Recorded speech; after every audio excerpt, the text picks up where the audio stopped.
বন্ধুরা, আমাদের আজকের গল্প জাদুর গরুর সোনার দুধ। অনেক দিন আগের কথা। শ্যামনগর গ্রামে করিম মিয়া তার একমাত্র মেয়ে শিলাকে নিয়ে থাকতো। শিলা যখন অনেক ছোট ছিল তখন তার মা মারা যায়। একদিন শিলা তার বাবাকে বলে, বাবা, এভাবে আমি একা একা আর থাকতে পারছি না। হয় তুমি আমাকে নতুন মা এনে দাও, আর তা না হয় একটা গরু কিনে এনে দাও, যাতে করে আমার সময় কাটে। আমি আবার বিয়ে করে তোর জন্য ঘরে সৎমা আনতে পারবো না রে মা। তবে হ্যাঁ, তুই যদি চাস তাহলে আমি তোকে একটা গরু কিনে এনে দিতে পারি। তারপর করিম মিয়া তার মেয়ে শিলাকে একটা গরু এনে দেয়। সারাক্ষণ শিলা সেই গরুর সাথে খেলা করে, গরুটাকে মাঠে চড়াতে নিয়ে যায়। শিলার গরুটা টকটকে লাল রঙের ছিল, তাই শিলা শখ করে তার নাম রাখে লালু। আমার লালু, হাঁটো হাঁটো, সামনে হাঁটো। থেমো না লালু, চলো চলো, তাড়াতাড়ি বাড়ি চলো। এমনি করে শিলার সময় বেশ ভালোই কাটছিল।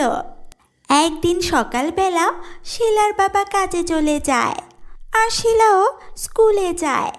স্কুলে যাওয়ার সময় সে তার লালুকে বলে যায়, আমার লালু, তুমি কিন্তু একদমই দুষ্টুমি করবে না। তুমি বাড়ি থেকে বের হবে না, কেমন? আমি খুব তাড়াতাড়ি স্কুল থেকে বাড়ি ফিরে আসবো। এ কথা বলে শিলা স্কুলে চলে যায়। কিছুক্ষণ পর লালু বাড়ি থেকে বের হয়ে যায়, আর সে অন্যের জমির ফসল নষ্ট করে দেয়। শিলাদের গ্রামে একজন জমিদার ছিল। সেই জমিদার অনেক অহংকারী ছিল। শিলার লালু গরু সেই জমিদারের ফসলের ক্ষেত নষ্ট করে দেয়, আর তাতে জমিদার ভীষণ রেগে যায়। এ কি হলো? এই দুষ্ট গরু তো আমার ফসলের সব জমি নষ্ট করে দিল। এর মালিক কে? গরুকে এভাবে ছেড়ে রেখেছে কেন? আজ তো আমি এই গরুকে মেরেই ফেলবো। হাঁ হাঁ হাঁ হাঁ। জমিদার একটা লাঠি দিয়ে গরুটিকে খুব মারতে থাকে, আর গরুটি হাম্বা হাম্বা করে চিৎকার করতে থাকে। এমন সময় শিলা স্কুল থেকে বাড়ি ফিরছিল। সে তার গরুটির চিৎকার শুনে দৌড়ে গরুটির কাছে যায়, আর গিয়ে দেখে জমিদার গরুটিকে একটি লাঠি দিয়ে পিটাচ্ছে। চাচা, এটা এটা আমাদের গরু, আপনি আমার গরুকে এভাবে মারবেন না। চাচা, আপনি আমার লালুকে ছেড়ে দিন চাচা। এই পাজি গরুটা তোদের? দেখতে পাচ্ছিস না ও আমার সমস্ত ফসলের জমি নষ্ট করে দিয়েছে? যা, নিয়ে যা এটাকে। আজকের মতো আমি ছেড়ে দিলাম, কিন্তু এরপর যদি আর কখনো তোদের গরু আমার ফসল নষ্ট করে তাহলে আমি একে মেরেই ফেলবো। হাঁ। এ কথা বলে জমিদার চলে যায়, আর শিলা কান্না করতে করতে তার লালু গরুকে নিয়ে বাড়ি ফিরে যায়। আমার লালু গরু, তুমি আর কখনো বাড়ির বাইরে যাবে না, ঠিক আছে? আমি তোমাকে বাড়ির ভেতরে অনেক মজার মজার খাবার দিব, কেমন? তারপর থেকে শিলার লালু গরু আর বাড়ির বাইরে যায় না। এভাবেই কিছুদিন কেটে যায়। একদিন সকালবেলা শিলার মামা ফোন করে। হ্যালো মামা, কি হয়েছে বলো? শিলা, মামার, তোর বাবা কোথায়? দে দে, ফোনটা তোর বাবাকে দে। বাবা, মামা তোমায় ডাকছে, এই নাও। শিলা তার বাবাকে ফোনটা দিয়ে দেয়। তারপর শিলার মামা শিলার বাবাকে জানায় শিলার মামাতো বোনের বিয়ে। ওদের খুব তাড়াতাড়ি ওর মামার বাড়িতে যেতে হবে। যদিও বা শিলার লালুকে ছেড়ে যেতে একদমই মন চাইছিল না, কিন্তু বাবার জোরাজোরিতে শিলা তার মামার বাড়ি যায়।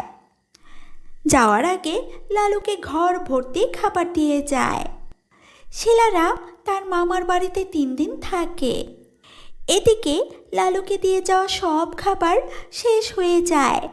লালু খিদের জ্বালা সহ্য করতে না পেরে বাড়ি থেকে বের হয়ে যায়। তারপর সে গ্রামের লোকেদের ফসলের জমি নষ্ট করে দেয়। একটা সময় সে জমিদারের ফসলের জমিতে যায় আর জমিদারের ফসলের জমি নষ্ট করে দেয়। জমিদার তা দেখে ফেলে আর জমিদার ভীষণ রেগে যায়। জমিদার একটা লাঠি নিয়ে ধাম ধাম করে লালুকে মারতে থাকে।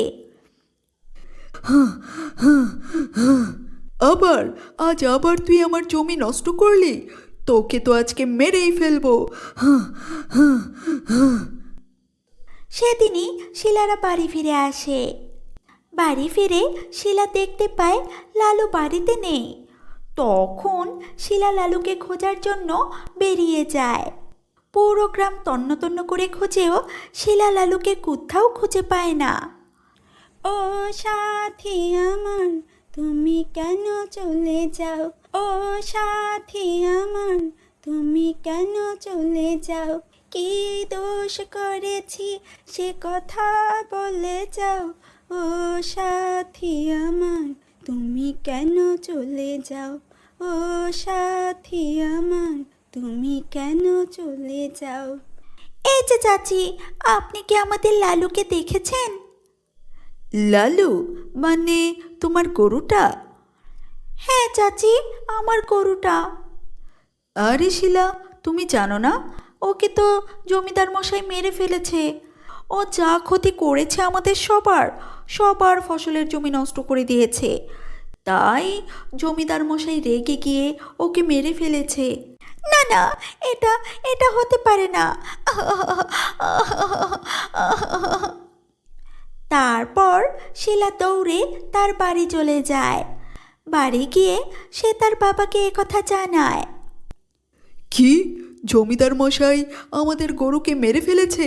চল এখনই জমিদারের কাছে চল। শিলা আর তার বাবা জমিদারের কাছে যায়।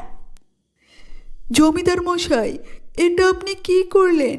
আপনি আমাদের গরুটাকে মেরে ফেললেন। তোমার ওই দুষ্টু গরু আমার ফসলের জমি নষ্ট করে দিয়েছে। শুধু আমারই না, গ্রামের সকলের ফসলের জমি নষ্ট করে দিচ্ছিল। তাই তাকে আমি মেরে ফেলেছি। কাজটা আপনি ভালো করেননি জমিদার মশাই।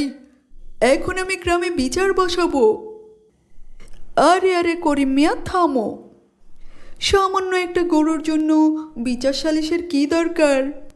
আমি তোমাদের একটা গরু কিনে দিচ্ছি, গরু নিয়ে চুপচাপ বাড়ি ফিরে যাও। হ্যাঁ।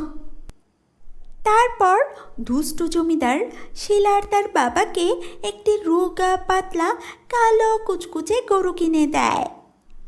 বাবা, এই গরুটা তো খুবই রোগা, আর আমাদের গরুটা তো লাল রঙের ছিল। এই মেয়ে, এত বেশি কথা বলছো কেন? যেটা দিয়েছি এটা নিয়েই চুপচাপ বাড়ি ফিরে যাও। হ্যাঁ, যত সব।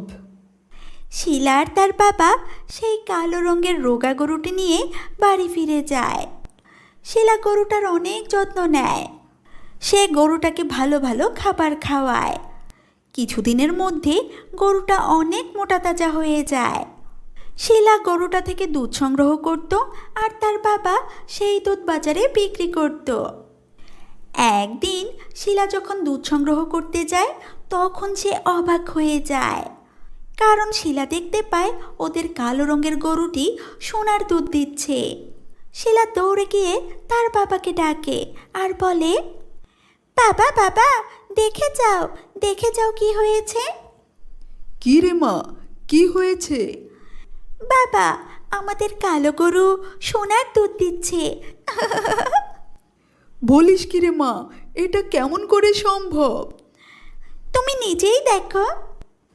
শিলার বাবা দেখলো। শিলার বাবা দেখে সত্যি সত্যি গরুটি সোনার দুধ দিচ্ছে। তা দেখে তিনি অবাক হয়ে যায়।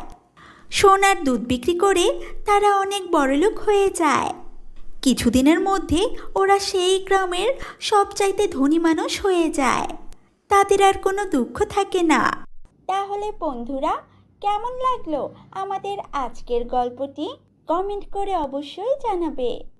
এই রকম সুন্দর সুন্দর আরও নতুন নতুন গল্প দেখতে চাইলে চ্যানেলটি সাবস্ক্রাইব করে আমাদের সাথে থেকো। তাহলে বন্ধুরা, দেখা হবে নতুন কোনো গল্প নিয়ে। আল্লাহ হাফেজ।